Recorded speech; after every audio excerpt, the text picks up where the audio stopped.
Nah, I'll be all right. Okay, so episode 2, Empire Strikes Back. Is that right? I don't even know. Can't remember. So back here with Carly, and yeah, how are classes going at the minute, Golf? Yeah, good. I think they're. I think people enjoy them just because you can take a little half-hour break from what you're doing, even if you're not working from home that day, or if you are. They're great to just join in. It's a little half-hour session, but you gain so much out of it. You can work for an hour or 2 hours, and you know it may be a little bit. But actually, if you hit this class and do like a half an hour class, you're gonna gain a lot. It's what you're doing rather than just sitting on a treadmill or something like that.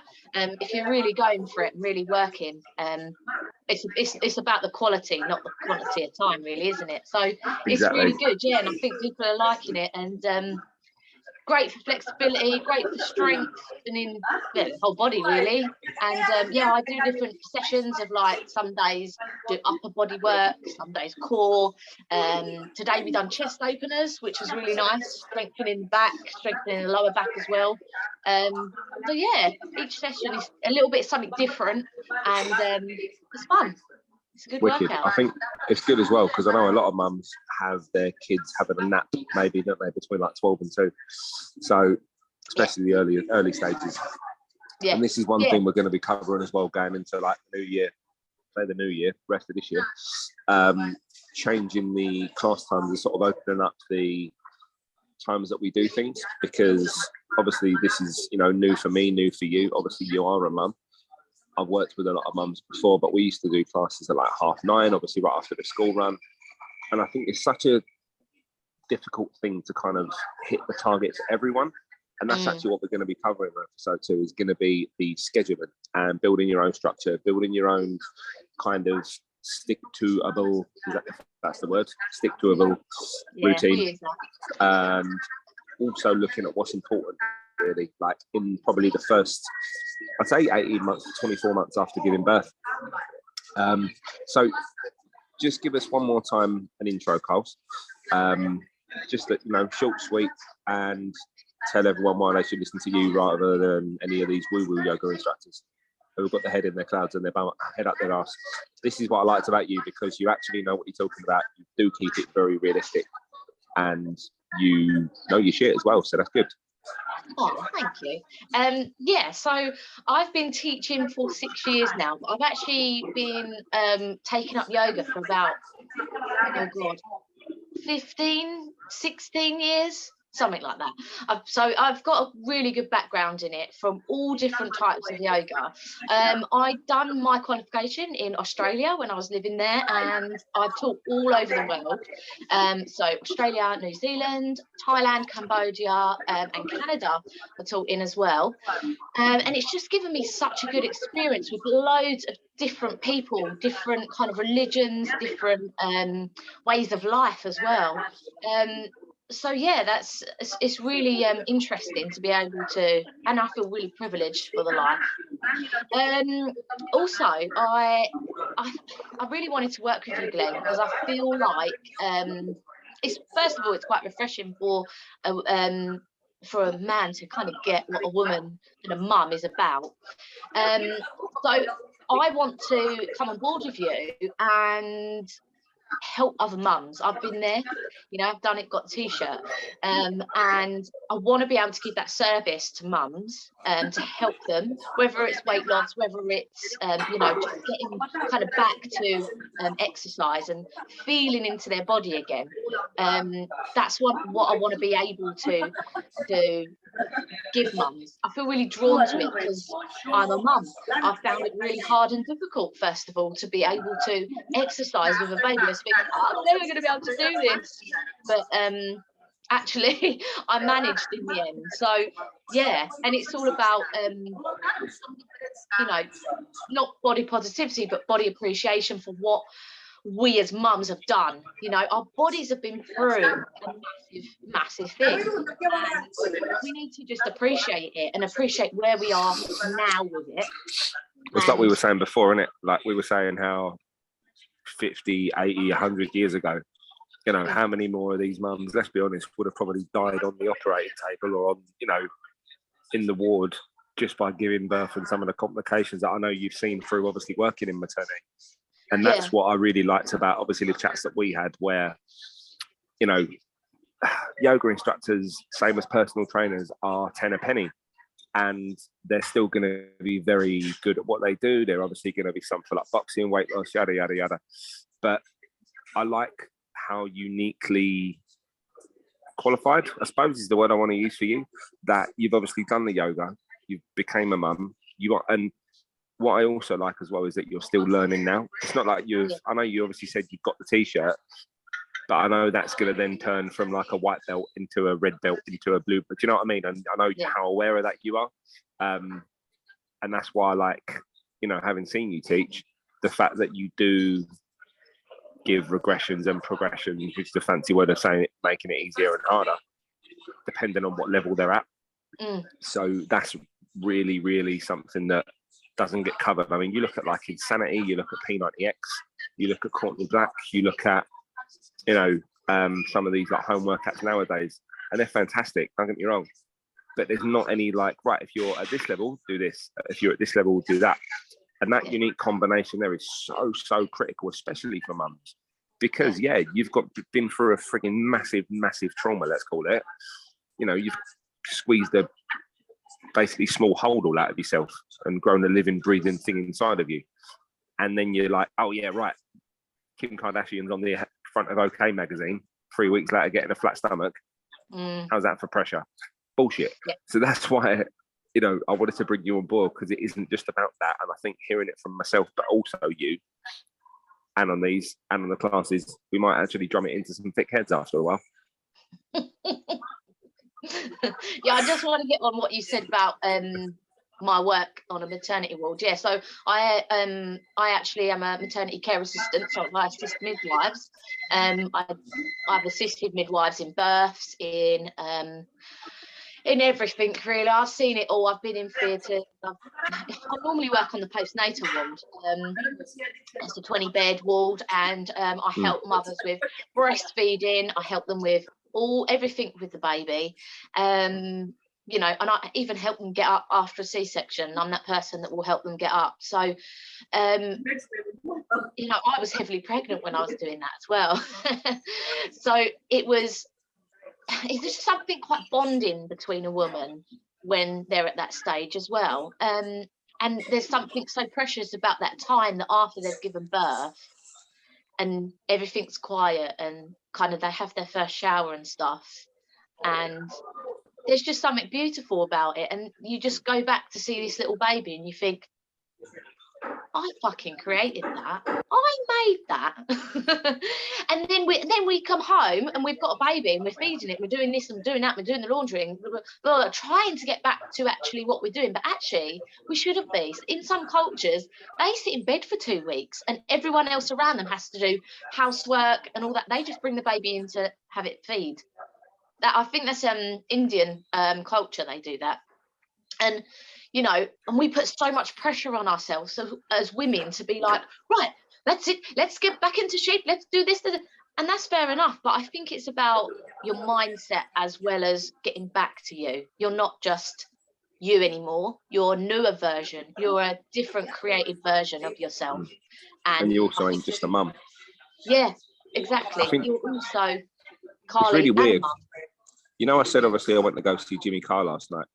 I think he was obviously talking about his new child. I can't actually remember how old, little, I'm assuming his name's James Jr. But yeah, he was talking about becoming a dad.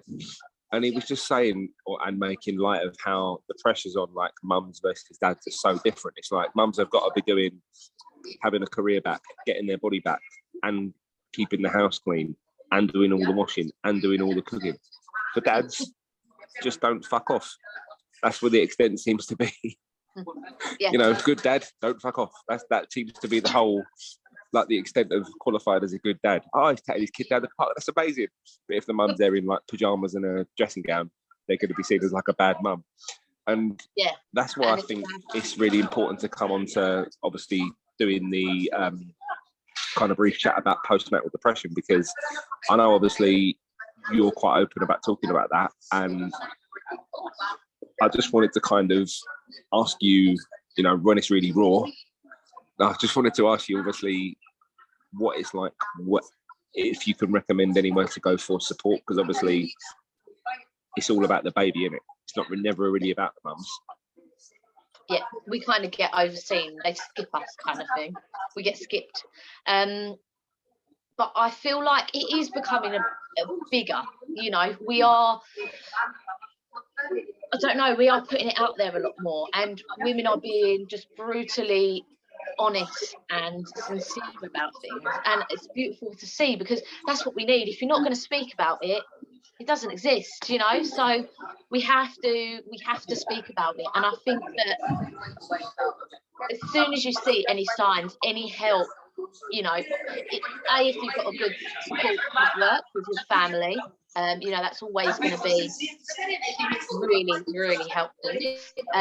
Obviously your husband, your partner, is another great support network, but also reaching out even further. So you've got the Physiological Wellbeing Centre, which are really, really good. You can type it into Google, it will bring up your specific area. Mine was obviously Cambridge when I typed it in, and it brought me up to their whole website. Now what you can do is put yourself forward, give you a questionnaire and stuff, and a specialist will read it. They'll give you a call back and they will say to you, right, this is what we think. We don't completely know because we need you to see another therapist. And yeah, they will start work with you. And if you're a new mum as well, you do get pushed up to the top of the list, which is really, really good. So because obviously you need that help. You've got another life that you're looking after now, not just your own. So yeah, I would definitely recommend that. I went through that myself, and they were just incredible. I think that's really reassuring to hear that approach as well, because like I've said to you, and like I've had many debates on Facebook around, and you know, like I've had many chats about other podcasts on being quite open about as well. Sometimes I haven't got a clue what the fucking answer is. You know, people will come to me and go, right, Glenn, how do I lose weight? And I'm thinking, I know what works for a lot of people, but every single person is going to have some little kink or an emotional attachment to something, or a little thing they don't want anyone to know about, or thing they think they're hiding. And, you know, everyone else can see it as clear as day, yet they're still really embarrassed by it and they don't want to talk about it. And that's the good thing about doing this job, where, and obviously, you know, they will be speaking, it sounds like preaching about it the same sort of way as us. Like, I don't know if you can have a McDonald's every day or not. Probably so. The numbers would stack up that way. But then how many other personal trainers and fitness companies would go, don't have McDonald's, it's bad for you, there's no nutrients in it, yada, yada, yada. But then, I'm not being funny, if you're rushing in the morning and you grab a sausage and egg McMuffin and a fruit bag and a cappuccino, well, we know you lot live off caffeine, so that's one strike for mums. B, apple and grapes, getting a bit of fruit and veg. C, with the sausage and egg McMuffin, you're going to get a lot of protein, a lot of fats, a lot of carbs. It's actually not a bad breakfast. When you're on the go, there obviously always are going to be better choices. But we ain't here to live like monks. We're not here to live like bodybuilders, and neither are we ever going to build programs like that. You don't need to be setting these bullshit expectations that simply, like you said, you know, are only going to be making you feel even shittier. Yeah, that's the thing. It will, and especially if you are dealing with trauma or any kind of postnatal depression, all it's going to do is just make you feel worse, and that's something you don't want to do, you know. And also, I read this statistic saying that like 95% of people that don't try and lose weight and they have lost it. No, let me get this right. People that try to lose weight will put it on in 2 years. It was on. Do you remember The Biggest Loser? Do you remember that show? No, I don't remember that. So that was I think it started in America. There's been like New Zealand, UK, US, you know, Australia, whatever. Oh, right, yeah. And it was all these English-speaking countries. And what they said was something like let's say there was 100 competitors on it over, you know, 6 seasons or whatever it was, right? Something like 74% of these people 5 years later had put on more weight than they'd already lost. Bearing in mind, they were losing like a couple of people's weight. Like I'm talking, there'd be 300-pound people and they're getting down to like 140 pounds. So 160 pounds is best part of a person. You know, some of them were like 400 or 500 pounds. 5 years later, after going through this intense thing, losing all this weight, some of them become personal trainers, have children, yada, yada, yada.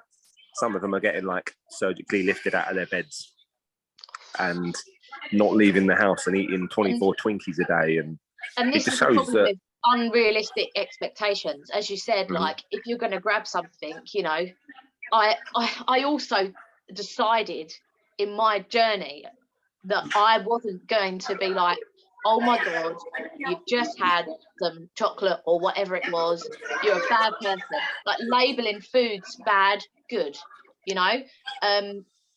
Yeah, and also extending that onto you. If you eat something bad, you're going to think that you're a bad person. If you, you know, if you eat something good, you're like, oh, fabulous. When am I going to be 2 stone lighter? It's not going to happen. It's unrealistic. And I think by sticking to, you know, foods, but watching your intake and stuff like that, it's gonna do better for you than rather being like, I'm not having a Chinese ever again in my life, or blah blah, you know, because you're gonna want it even more than you already first did. So and I think that's those little what it sods boils that you down popped to. out, you know, a couple of years time when they're getting homework, if you say to them, you ain't having something, what are they going to do? What's the one thing they're going to bitch and cry and whinge about and pull your hair and, you know, scream at you? What are they going to do for? It's going to be that one thing, isn't it? Why the hell are you going to be any different? At the end of the day, we all come back down to being moody little toddlers when we're tired, when we're pissed off. And this is what makes me laugh. Whenever anyone asks me about, like, what do I eat? You know, what's the best diet? What's the best healthy snacks? Whatever you want them to be. They're all made of calories. They've just got different variants of like, all right, how much is in this one? How much is in that one? Yeah. And I mean, I'm gonna feel like I'm punching myself in the face for bringing this next bit up because I think it's so cringy when someone goes, oh yeah, you need to exercise more. But one thing I like about the way that me and you build this and the difference it makes to conventional personal training is like how this can kind of lead into getting them back to their new normal, if that makes sense. Now, obviously, new normal's been thrown around more times than Katie Price's engagement finger. But I do think that when you look at any change that you've had like this, which is a, you know, hugely traumatic change, you need to start from scratch again. And having been through depression myself, having been on huge amounts of antidepressants and also unprescribed ones, weed and other stuff, for the best part of 2 years, you know, therapy completed it, mate. Done about 1,000 sessions. I was seeing my therapist 3 times a week at once. You know, I walked down the road thinking about topping myself. I had things of like throwing myself in a river, jumping in front of a car. And this was on a normal day-to-day basis when I'm still doing this sort of job.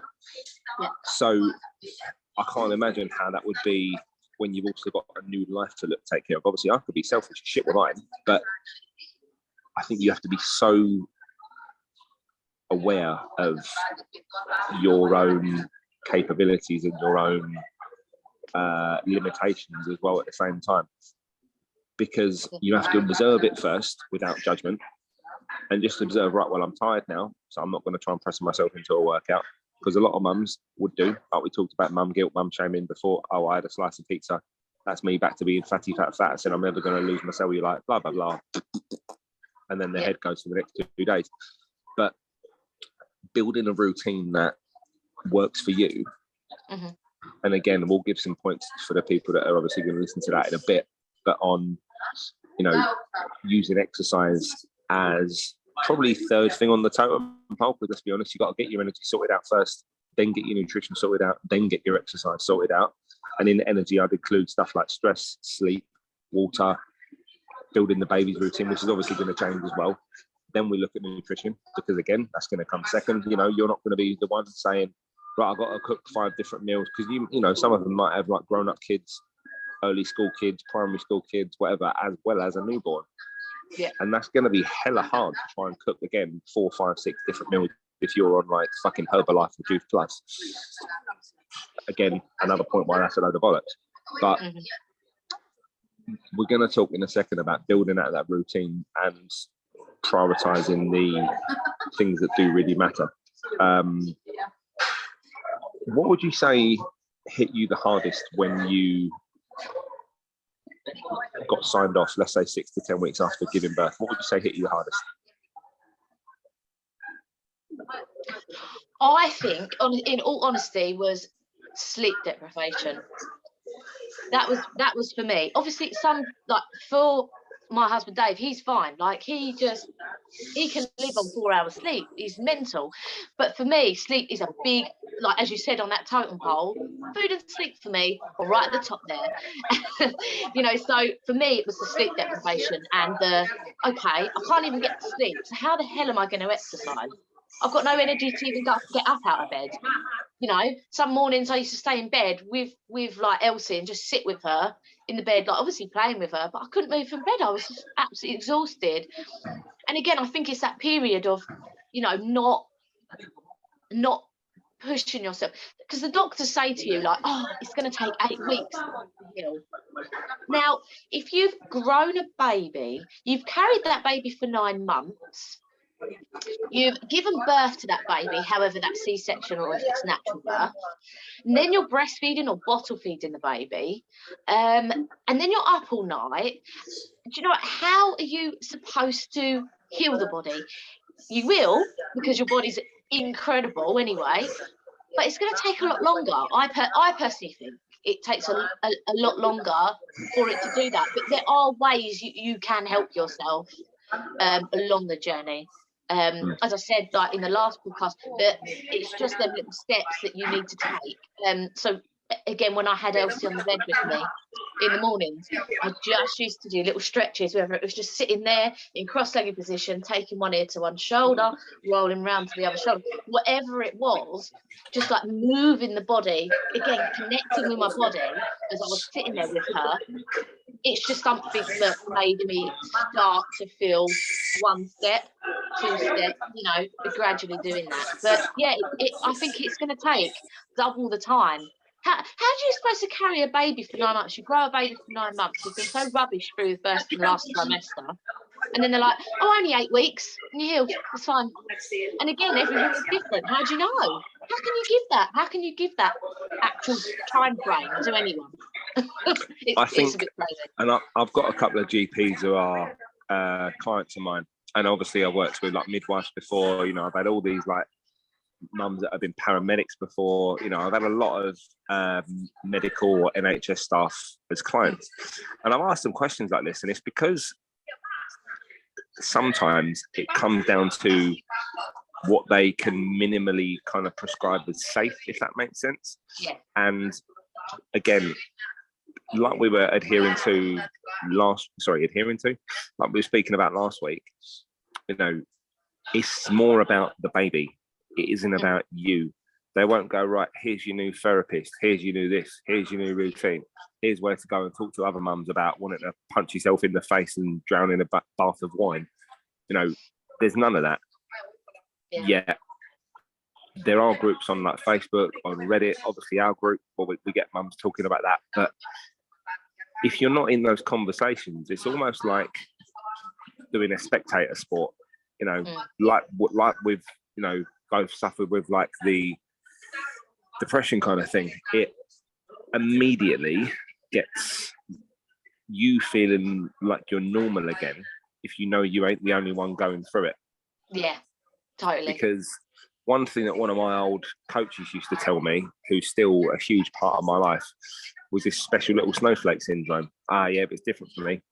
Yeah, but my business is different. Yeah, but you wouldn't get that in my town. It wouldn't be the same with my family. Yeah, my husband would never do that. Like, that's bollocks for everyone, really.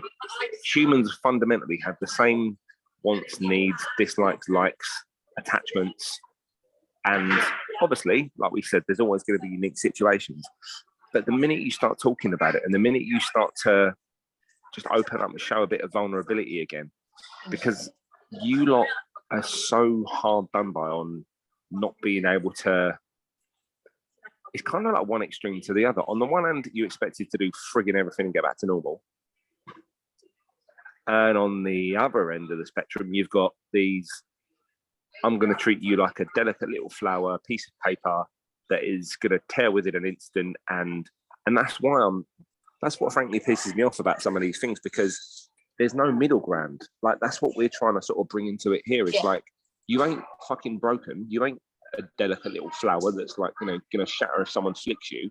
But equally, you don't have to be under that fucking unbelievable amount of pressure that feels like you've got the weight of the world on your shoulders, because you need to give yourself time.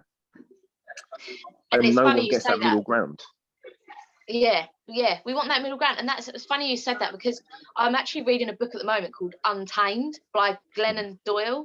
And it's a really, really good book. It's talking about how over centuries women have actually been put in this cage, and she does a brilliant example of this while she goes into her son and daughters, they have a shared bathroom, she goes into it and she picks up his bottle of shower gel, and it's got on there like fierce and, you know, all these amazing words like powerful and all these different spices, all these cool words. And then she picks up her daughters and it says like essence of floral, blah blah blah blah blah, and essential oils to soothe the soul, all this kind of stuff. And she says, how comes men's products are aimed to be like really masculine and you can't show any femininity, and then you've got the women that are just all, oh, look at me, I'm so precious kind of thing. And it's funny that you hit on that, because I mean, we're not like that.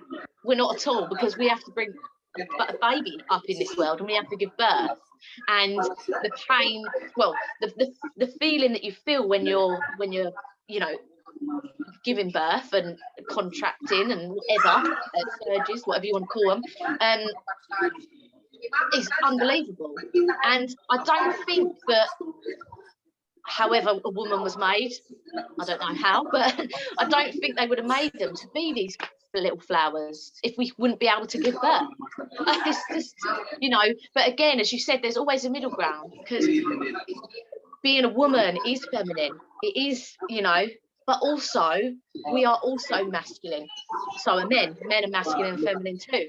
But we still have that power in us. We don't want to be treated like a little girl. And case in point, it's that balance again. Yeah, case in point, how many guys you know that are absolute melts when it comes down to it? You know, they give it the big in front of their mates, but then as soon as they get round their missus again, it's, oh, sorry dear, can I go down the pub, please? There you go. Yeah. Yeah, it's all right, darling. I'll be home in one more.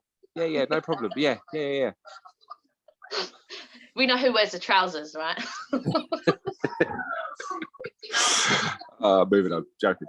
But yeah, I mean, I think that's, you know, good to remember. Like we said before, it's kind of looking at the whole perspective, but equally dealing with one bit at a time. Yeah. And all we're trying to do is obviously help on the fitness side of it. You know, we're not going to be overstepping boundaries, hence why I obviously want to, on future episodes of this, and I actually put a link to that book in the notes for the podcast as well. But that's why I want to get, you know, like a postnatal depression therapist on.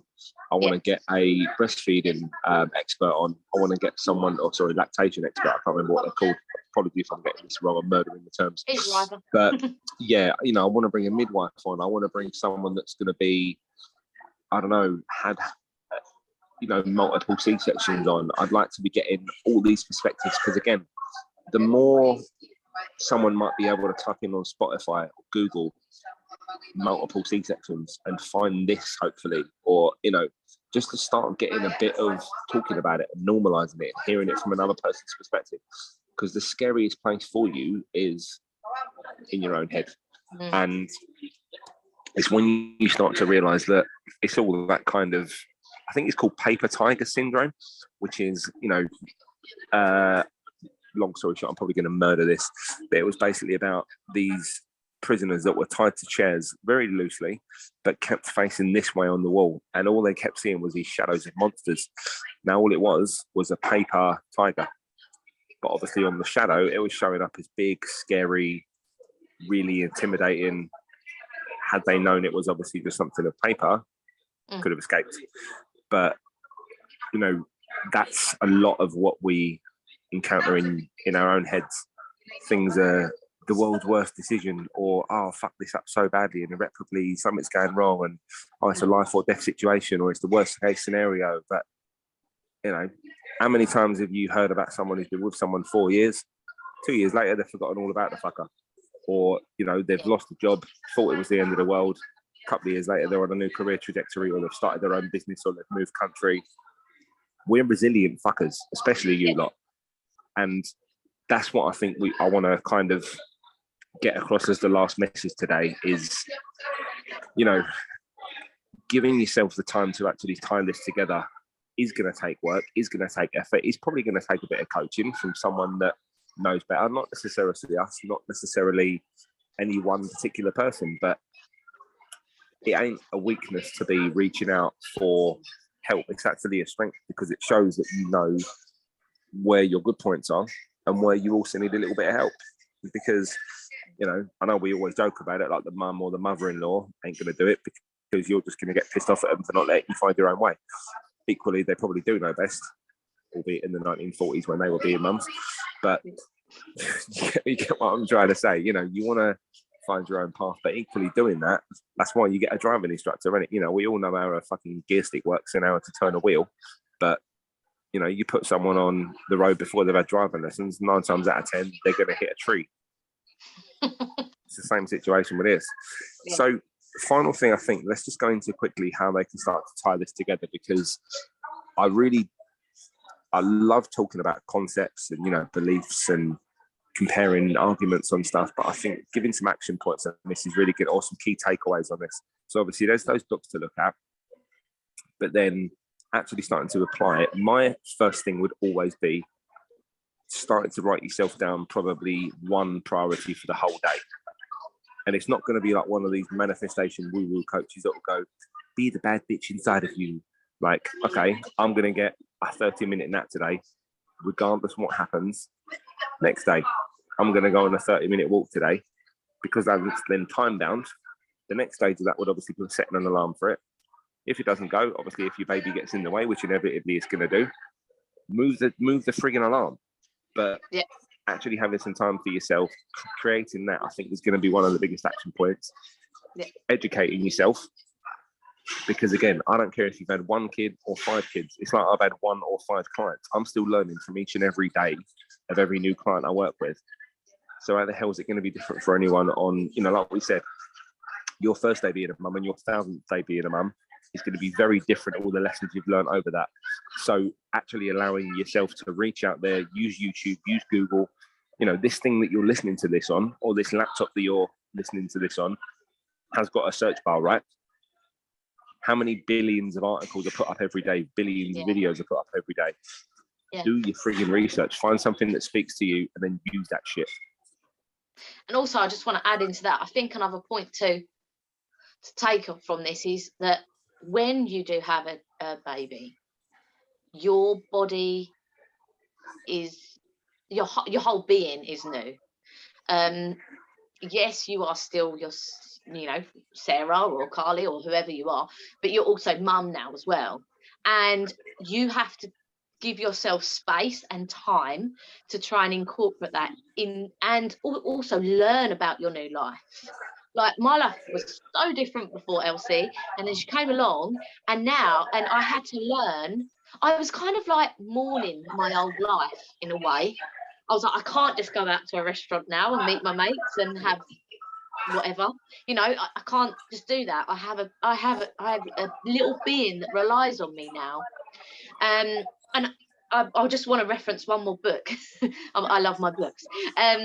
There's a lady called Amy Taylor Kabaz, and she writes a book called Mama Rising, and she talks about matrescence, which is basically a period that a woman goes through after she has given birth. Now, sometimes it can get mixed up as postnatal depression, and I'm not, you know, in no way, shape or form saying it's not postnatal depression, blah blah blah. I'm always saying, like, see someone to get yourself diagnosed and looked after. But she does say that, you know, a lot of it is you are in mourning, because you're mourning your old life and you're trying to receive your new life. And I just think that's so important as well, because again, you've left the old life, but you've got this new life to build. So it's an exciting time, but also quite scary. And that's when I think you need to start implementing when can I fill my cup? When can I, you know, give myself my exercise time? I'll do that for 30 minutes. Again, as you said, set an alarm or whatever. And it's just about adapting to it, you know. And even now, I'm quite lucky because I'll bring Elsie onto my mat and just do it with me. And I would never, you know, if I was teaching a yoga class and a mum was online, I'm like, oh, I've got my, get them on the mat with your mum. Put some toys in front of them with you. You know, you do you, as well as pulling faces while you're in plank pose to them. And it's just about adapting it. And yeah, it's a really interesting book. So I would advise anyone to give that a read as well. Mama Rising. It's really nice. And she's been on I'll put a link for that in the description as well. I think the final thing I want to just touch on as well, as you know, something that you alluded to then, which really struck me, was that, you know, at the end of the day, this is all going to come down to support and getting at your own way. Because if the one person you're spending time with, the most time with, i.e. your kid, not for their own fault, because obviously they've not been like sitting there when you've been, you know, out for a restaurant and stuff. They've literally only known you as the second most important person in the world. Yeah. Obviously the most important because you give them everything, but they don't give a shit about the life before. They didn't know you. It's like my parents used to say to me, you'll get it when you're older. I'm like, yeah, bollocks, fuck off. When I was like 15 and a little smart ass, still am now. But you only you can only appreciate like how much your life isn't your own anymore, and understanding it from the perspective of someone that, you know, I've literally only known my mum as, oh, well, I'm the most important figure in her life to everything else. That was me holding my middle finger up then. But yeah, it's a really important thing to remember that if the only person you're spending the most time with is that kid, it's going to be an easy trap to fall into for you to start believing that as well, which then brings you back to only being a mum, and it's the complete opposite of obviously what we want to promote in it. Yeah, definitely. Yeah. Wicked. And I think it's about being open-minded and flexible as well, you know. Yeah. When you start feeling a little bit more like, okay, I feel like a little bit like I can do this, you know, I feel like I can get up today, maybe do a little bit of a walk around the block or whatever.